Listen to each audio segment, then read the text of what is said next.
Hello வணக்கம். பூண்டு வெங்காயம் இல்லாமல் சாட் சட்னி எப்படி பண்ணுறதுன்னு பார்க்கலாம். எப்போவுமே ஜீரகம் ரோஸ்ட் பண்ணி எடுத்து வச்சுக்கணுங்க இதுக்கு.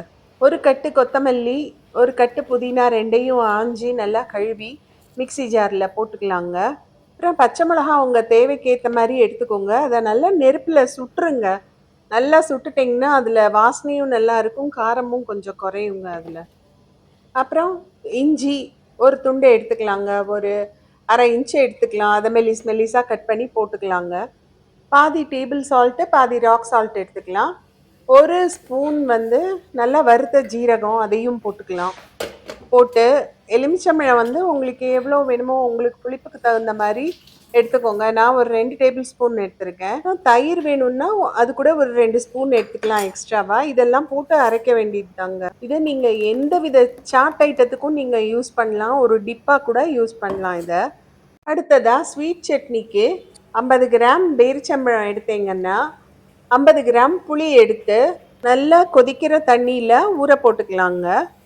ஸ்வீட் சட்னிங்கிறதுனால காரம் சும்மா கொஞ்சமாக இருந்தால் போகிறோம். அதுக்காக ஒரு 4 வரமிளகாயை இந்த தண்ணியிலேயே ஊற போட்டு வச்சுக்கலாம். இது நல்லா ஊறின உடனே வாசனைக்காக 2 பீஸ் ரோஸ்டட் லவங்கம், ஒரு 1/2 டீஸ்பூன் ரோஸ்டட் ஜீரகங்க, அதுக்கப்புறம் சோம்பு ஒரு 1/2 டீஸ்பூன் போட்டு நல்லா மையாக அரைச்சிக்கலாம்.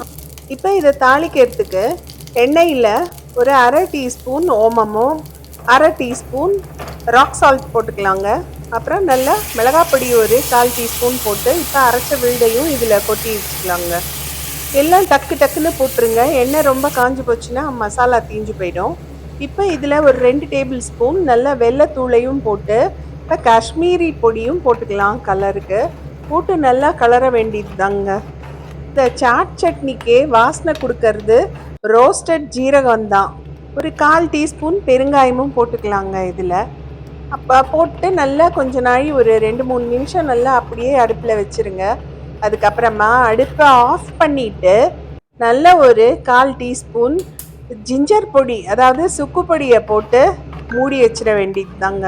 நல்ல உப்பு, காரம், இனிப்பு, புளிப்பு சுவையோடு இந்த பேரிச்சம்பழ சட்னியும் ரெடி ஆயாச்சு. இனிமேல் எல்லா சாட் ஐட்டமும் பண்ணி அசத்துங்க. லைக் போட்டுருங்க.